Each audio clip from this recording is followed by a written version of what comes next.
தினம்தோறும் விளக்கேற்ற நல்ல எண்ணெய் இதயம் நல்லெண்ணெய்.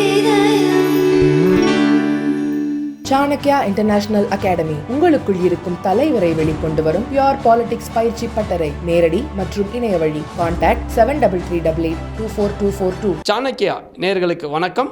மூத்த பத்திரிகையாளர் லட்சுமணன் சார் நம்மிடம் இணைந்திருக்கிறார். அவரிடம் ஒரு சில கேள்விகளை கேட்போம், வாருங்கள் சார். செங்கோட்டையனை நீக்கியிருக்காங்க, அதை எப்படி சார் பார்க்குறீங்க? இல்லை, முதல் விஷயம், இதை செங்கோட்டையன் எதிர்பார்த்ததாக இருந்திருப்பார். நம்ம ஒரு ப்ரெஸ் மீட்டு வச்சு கட்சி ஒற்றுமையாக இருக்கணும்னு சொல்லி கெடு விதித்தார்னு எல்லாரும் புரிஞ்சுக்கிட்டோம். பட் நான் கெடுன்னு சொன்னது, அந்த முயற்சிகளை நீங்கள் தொடங்குங்க, அப்படி இல்லைன்னா நான் தொடங்குவேன்றதுக்கான காலக்கெடுவாக தான் அதை நான் சொன்னே தவிர வேறு எந்த இதுவும் அர்த்தத்தில் நான் சொல்லலைன்னு சொன்னார். பிரிந்திருப்பவர்களை ஒன்று சேர்ப்பதற்கான முயற்சிகளை தொடங்குவதற்கான ஒரு கால இடைவெளியை தான் நான் குறிப்பிட்டேன் அப்படின்னு அவர் சொல்கிறார். அப்படி சொல்லி ப்ரெஸ் மீட்டு வச்ச 24 மணி நேரம் கழித்து அல்லது அதுக்குள்ளாக அவருடைய கட்சி பதவிகள் அத்தனையும் எடப்பாடி பறித்தார். அப்போதே செங்கோட்டையன் என்னவெல்லாம் சொன்னாரோ அந்த கருத்தில் தனக்கு உடன்பாடு இல்லை என்பதை அழுத்தம் திருத்தமாக எடப்பாடி சொல்ல நினைத்தார். அதை செய்தும் காண்பித்தார். அதன் பிறகு கொஞ்சம் அமைதியாக போய்கிட்டு இருந்தது. பசுமொன்னில் தேவர் நினைவு இடத்திற்கு அவர்கள் சென்றபோது ஓபிஎஸ் காரில் மதுரையில் ஏறுகிற போதே செங்கோட்டையனுக்கு தெரியும் நாம் கட்சியிலிருந்து நீக்கப்படுவோம் என்று.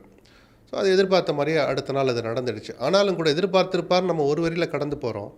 அவர் சொன்னபடி பார்த்தா, அதிமுகவுடைய பல லட்சம் தொண்டர்களுக்கும் தெரிஞ்சபடி பார்த்தா, அரசியலை கவனிப்பவர்களை பார்த்தா, கடந்த 50 ஆண்டுகளுக்கும் மேலாக அதிமுகவில் உயர்மட்டத்தில் இருந்த மேல்மட்ட அல்லது கட்சியினுடைய உச்சபட்ச தலைவர்களோடு அதிமுக தோன்றிய காலம் முதலாக அவர்களோடு பழகி அவர்களால் அடையாளப்படுத்தப்பட்டு அங்கீகரிக்கப்பட்டு அந்த கட்சியால் பதவிகளையும் அனுபவித்து எதிர்க்கட்சியாக இருந்த போதும் கட்சி வேலைகளை கவனித்தேன்னு கடந்த 50 ஆண்டுகளில் அவருடைய அனுபவங்கள் எவ்வளவோ இருந்திருக்கும்.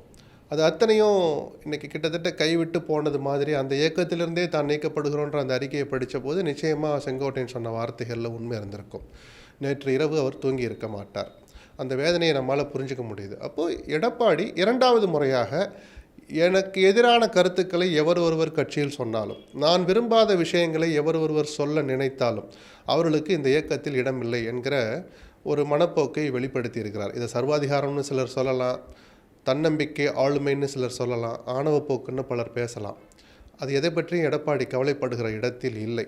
இது எத்தகைய விளைவுகளை ஏற்படுத்தும் அப்படிங்கிறது செங்கோட்டையன் உள்ளிட்ட அவர் கைகோர்த்திருக்கிற ஓபிஎஸ் தினகரன் போன்றவர்கள் என்ன முடிவெடுக்க போகிறாங்க, அந்த பயணத்தில் செங்கோட்டையனுடைய பங்கு என்ன, கொங்குல நான் செல்வாக்காக இருக்கிற அதிமுக ஆட்சி பொறுப்பை இழந்த போதும் கூட கொங்கு பகுதியில் அதிக இடங்களை ஜெயிப்பதற்கு நான் அந்த சமூகத்தைச் சேர்ந்த அந்த மண்ணைச் சேர்ந்தவன் அப்படிங்கிற அந்த பலமும் ஒரு காரணம்னு எடப்பாடி தனக்கு நெருக்கமானவரிடம் சொன்னார். அதில் உண்மையும் இருக்கிறது.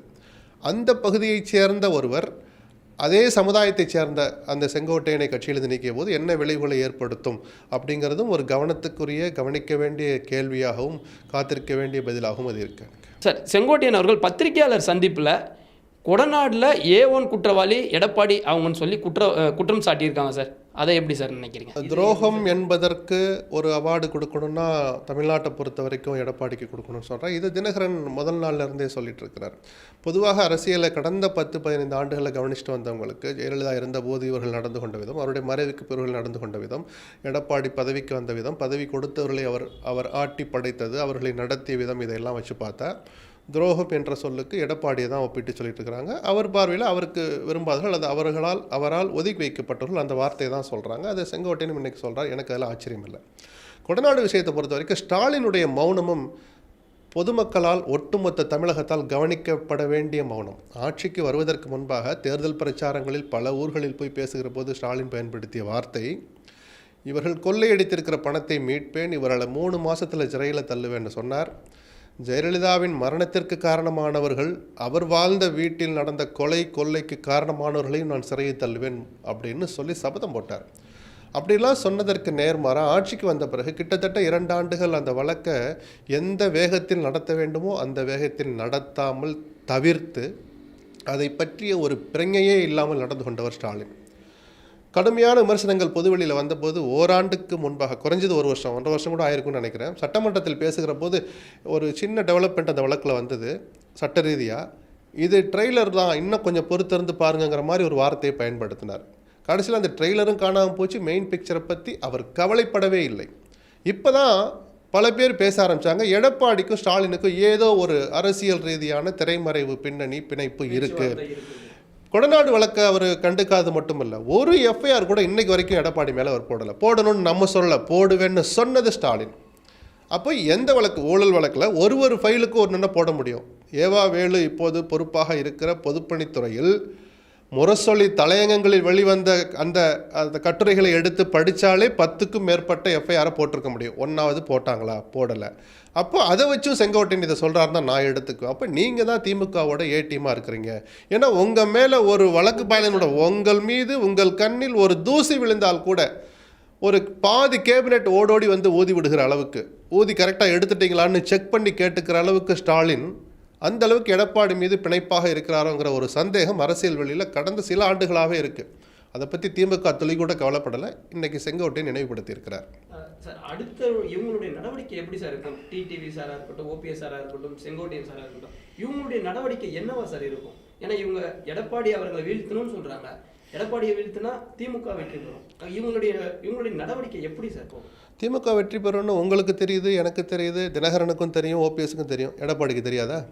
அப்போ எடப்பாடியினுடைய உண்மையான நோக்கம் என்ன? 21 சட்டமன்ற தேர்தலில் அப்போவே அமித்ஷா வந்து அதை தானே சொன்னார். எனக்கு கிடைக்கிற தகவல்கள், நானும் உளவுத்துறை கையில் வச்சிருக்கிறேன், நம்ம பிரிஞ்சிருந்தா அல்லது அவர்களை நீங்கள் சேர்த்து கொள்ள மறுத்தால் முழுமையான வெற்றி கிடைக்காது, திமுக ஆட்சிக்கு வர்ற மாதிரி தெரியுதுன்னு அவர் சொன்னபோது என்னிடமும் உளவுத்துறை இருக்கிறது, நான் 150 தொகுதிகளில் ஜெயிப்பேன், ஆட்சியை நான் திரும்ப அமர்ந்துட்டு வந்து உங்களை பார்க்குறேன்னு சொன்னவர் எடப்பாடி. அதை தன்னம்பிக்கைன்னு எல்லோரும் எடுத்துக்கிட்டோம். அவருடைய ஆதரவாளர்கள் அதை முழுமையாக அதை நம்பினாங்க. ஆனால் தேர்தல் முடிவுகள் வேறு மாதிரி போயிடுச்சு. அப்போ 2024 ஒரு தவறான முடிவு எடுக்கிறார். அதையும் தன்னம்பிக்கைன்னு கடந்து போனாங்க. 3வது தடவையும் அதே பாதையில் பயணித்து கொண்டு தன்னம்பிக்கை என்று சொன்னால் ஒரு சிறு குழந்தை கூட அதை நம்பாது. அப்போ தப்பு கணக்கு போடுறார். அப்போ உங்களுடைய உண்மையான நோக்கம் என்ன? 2026 21 எடப்பாடியின் பிடிவாதத்தால் தான் திமுக ஆட்சி அமைஞ்சதுங்கிறத தேர்தல் முடிவுகளுடைய அரித்மேட்டிக் சொன்னது அரசியல் பார்வையாளர்களுக்கு தெரியும். குருமூர்த்தி போன்றவர்கள் பொது மேடையிலேயே அதை போட்டு உடைச்சாங்க ஆதாரப்பூர்வமாக. அப்போ 26 எடப்பாடியினுடைய நோக்கம் திமுகவை மீண்டும் ஆட்சியில் அமர்த்துவது தானா அப்படிங்கிற ஒரு மறுக்க முடியாத வலுவான கேள்வி உலா வர தொடங்கும். எடப்பாடி தான் அதுக்கு பதில் சொல்லணும் தன்னுடைய வெற்றியின் மூலமாக. சார், இப்போ இவங்க எல்லாருமே சண்டை போடுறது 2026 கட்சியை தன்னோட கட்டுப்பாட்டில் வச்சுக்கணும், வெற்றி பெற்றா வெற்றியோ தோல்வியோ கட்சியை நம்ம கட்டுப்பாட்டில் வச்சுக்கணும்னு நினைக்கிறாரா? அப்போ அவருக்கு வெற்றி முக்கியமான இலக்காவே இல்லையா? இல்லை, அப்போ ஒரு தேர்தல் முடிவுகளையும் பார்த்தா எத்தனையோ 10 தோல்வி அப்படின்லாம் சொல்லி விமர்சிப்பாங்க. அந்த வார்த்தையை நான் சொல்ல விரும்பலை. அவர் தலைமை பொறுப்புக்கு வந்த பிறகு, குறிப்பாக ஒற்றை தலைமை ஆன பிறகும் கூட அவரால் ஒரு வெற்றியை கூட பெற்றுத்தர முடியல அப்படிங்கிற அந்த ஆதாரத்தின் அடிப்படையில் தான் நீங்கள் உங்களுடைய போக்கை, உங்களுடைய பாதையை, உங்களுடைய பார்வையை மாற்றிக்கிங்கன்னு சில பேர் அட்வைஸ் பண்ணுறாங்க. இந்த செங்கோட்டையன் உள்ளிட்ட 6 முன்னாள் அமைச்சர்கள் போய் சந்தித்த போதே அதை பச்சை பொய்ன்னு மறுத்தார். ஒரு தலைவர் செய்கிற விஷயம் அது அல்ல. அந்த விஷயத்தை அப்படி ஹேண்டில் பண்ணியிருக்கக்கூடாது. நான் பொதுச் செயலராக இருக்கிறேன், என்னுடைய நிர்வாகிகள் எனக்கு கீழே இருக்கிறவங்க வந்து என்னை பார்ப்பாங்க, இதில் என்ன இருக்குன்னு கடந்து போயிருக்க வேண்டியவர் தெய்வமாக மதிக்கிற அவர் பார்வையில், அவர் பாஷையில் எம்ஜிஆரும் ஜெயலலிதாவும் சிலைகளாக நின்று கொண்டிருக்கிற அந்த வளாகத்தில் நின்றுக்கிட்டு பேட்டி கொடுத்தார். அது பச்சை பொய்ன்னு இவர் ஒரு பச்சை பொய் சொன்னார். அவர் பொய்ன்னு சொன்னதுனால தான் யாராவது ஒருவராவது வந்து இந்த விஷயத்தை வெளியே சொல்லணும் தான் நான் ப்ரெஸ் மீட் வச்சு இன்றைக்கி செங்கோட்டைன்னு சொன்னார். மற்ற 5 பேர் வாய் திறக்க மாட்டாங்க. அது இயல்பாக நம்ம புரிஞ்சிக்கக்கூடியதான். வாய் திறந்தாலே கட்சியை விட்டு நிற்க வேண்டாம். மீதம் இருக்கிறவங்களும் தங்கள் பதவியை காப்பாற்றிக்க நினைப்பாங்களா, இல்லை தர்மப்படி நாங்கள் உரிமை குரல் எழுப்போம்னு சொல்லுவாங்களா? அந்த யதார்த்தத்தை நம்மளால் புரிஞ்சிக்க முடியுது. இன்னைக்கு அதே எடப்பாடி அவங்க இன்னைக்கு ப்ரெஸ் மீட் வச்சு சொல்கிறாங்க, திமுகவுடன் கைகோர்த்த ஓபிஎஸ்ஐ கட்சியை விட்டு நீக்கணும், அதே வேலையை தான் செங்கோட்டையனும் செய்தார், அதனால தான் நாங்கள் கட்சியை விட்டு நீக்கணும்னு சொல்லிட்டு ஒரு விளக்கமும் கொடுக்குறாரு சார். அதை எப்படி சார்? இல்லை, இந்த விளக்கம் நம்பும்படியா இல்லை. தனக்கு எதிராக ஒரு குரல் கொடுத்தாலும் அவருடைய கதி இதுதான் அப்படிங்கிற அந்த ஒற்றை வரியை மற்ற எல்லாருக்கும் கடத்துவதற்கான ஒரு நடவடிக்கையாக தான் நான் இதை பார்க்குறேன். ஓபிஎஸ் துரோகம் செஞ்சார், அவர் செஞ்சார். இப்போ இன்னொரு வாரத்தை கூட சொல்லியிருக்கிறார், தினகரன் ஜெயலலிதாவால் கட்சியை விட்டு நீக்கப்பட்டவர், சசிகலாவையும் சொல்கிறார். அந்த கட்சியிலிருந்து நீக்கப்பட்ட தினகரனுக்காக ஆர்கே நகரில் நீங்கள் வெயிலுக்காக அணிந்தீர்களோ சின்னத்தை பரப்புவதற்கான தொப்பியை அணிந்து கொண்டு வாக்கு கேட்டது ஏன் அப்படின்னு கொட்டாம்பட்டியில் இருக்கிற ஒரு சாதாரண அதிமுக தொண்டன் கேட்டாலும் பதில் சொல்ல வேண்டிய கடமை எடப்பாடிக்கு இருக்குது. நான் இப்போவும் சொல்கிறேன், பல நேரங்களில் சொல்லியிருக்கேன், எடப்பாடியை விட புத்திசாலிகள், புரிந்து கொள்ளக்கூடியவர்கள் அதிமுகவுடைய அடிமட்ட தொண்டர்கள். இதை முதல்ல எடப்பாடி புரிஞ்சுக்கணும்.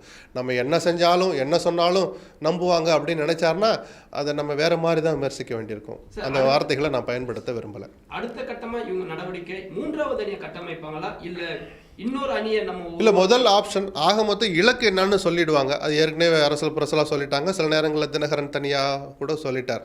எடப்பாடிக்கு நாங்கள் யாருன்னு காட்டும், எந்த சூழலிலும் எடப்பாடி ஆட்சியில் அமர விட மாட்டோம் அப்படின்னா அதிமுகங்கிற பேரை சொல்கிறாங்களோ இல்லையோ எடப்பாடியே மெயின் பண்ணுறேன். எடப்பாடி தவிர எனக்கு வேறு யாரும் எதிரி இல்லைன்னு தினகரன் வெளிப்படையாகவே சொல்லிட்டார். ஸோ அவருக்கு பாடம் புகட்டுகிற வகையில்னா 2 விஷயம் நடக்கலாம்.